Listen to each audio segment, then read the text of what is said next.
قد جاء مهديكم وظهرت آية فاسعوا بصدق القلب يا فتياني.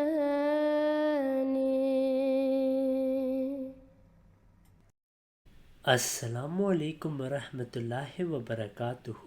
اس ویڈیو میں ہم صداقت حضرت احمد علیہ السلام کے لیے ایک اور دلیل پیش کریں گے، اور وہ دلیل صحیح البخاری سے ہے۔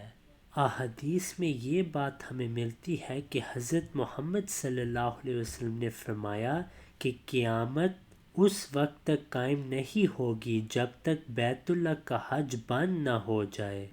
کتاب پلیگ فورس میں لکھا ہے کہ 1897 میں ایک سال کے لیے ہندوستان والوں کے لیے حج بند ہو چکی تھی۔ پھر پبلک ہیلتھ ان برٹش انڈیا میں بھی یہی بات لکھی ہے کہ حج پہ پابندی تھی۔ پھر اور بھی بہت ساری کتابیں ہیں جس میں لکھا ہے کہ 1897 میں لوگوں کو حج سے روکا گیا۔ پھر اپنے دعوے کے متعلق آپ بیان فرماتے ہیں، میں وہ شخص ہوں جو عین وقت پر ظاہر ہوا، جس کے لیے آسمان پر رمضان کے مہینے میں چاند اور سورج کو قرآن اور حدیث اور انجیل اور دوسرے نبیوں کی خبروں کے مطابق گرہن لگا، اور میں وہ شخص ہوں کہ جس کے زمانے میں تمام نبیوں کی خبر اور قرآن شریف کی خبر کے موافق اس ملک میں خارق عادت طور پر داؤن پھیل گئی، اور میں وہ شخص ہوں جو حدیث صحیح کے مطابق اس کے زمانے میں حج روکا گیا، اور میں وہ شخص ہوں جس کے عہد میں وہ ستارہ نکلا جو مسیح ابن مریم کے وقت میں نکلا تھا، اور میں وہ شخص ہوں جس کے زمانے میں اس ملک میں ریل جاری ہو کر اونٹ پہ کار کیے گئے، اور عنقریب وہ وقت آتا ہے بلکہ نزدیک ہے جبکہ مکے اور مدینے کے درمیان بھی ریل جاری ہو کر وہ تمام اونٹ پہ کار ہو جائیں گے۔ پہلے تو سڑکوں کے ذریعے سے رابطہ تھا، اب وہاں بھی ریل کے ذریعے سے ہو چکا ہے۔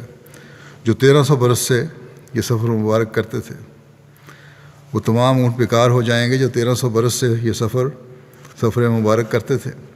تب اس وقت ان اونٹوں کی نسبت وہ حدیث جو صحیح مسلم میں موجود ہے صادق آئے گی، یعنی یہ کہ لا یترکن القلاص فلا یصاع علیہا، یعنی مسیح کے وقت میں اونٹ پہ کار کیے جائیں گے اور کوئی ان پر سفر نہیں کرے گا۔ ایسا ہی میں وہ شخص ہوں جس کے ہاتھ پر 100 نشان ظاہر ہوئے۔ کیا زمین پر کوئی ایسا انسان زندہ ہے کہ جو نشان نمائی میں میرا مقابلہ کر کے مجھ پر غالب آ سکے؟ مجھے اس خدا کی قسم جس کے ہاتھ میں میری جان ہے کہ اب تک 2 لاکھ سے زیادہ میرے ہاتھ پر نشان ظاہر ہو چکے ہیں، اور شاید 10,000 کے قریب یا اس سے زیادہ لوگوں نے پیغمبر صلی اللہ علیہ وسلم کو خواب میں دیکھا اور آپ نے میری تصدیق کی۔ اور اس ملک میں جو بعض نامی اہل کشف تھے جن کا 3-3 4-4 لاکھ مرید تھا، ان کو خواب میں دکھلایا گیا کہ یہ انسان خدا کی طرف سے ہے۔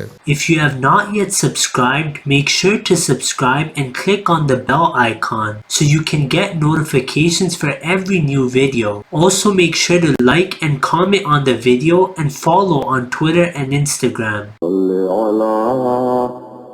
نبينا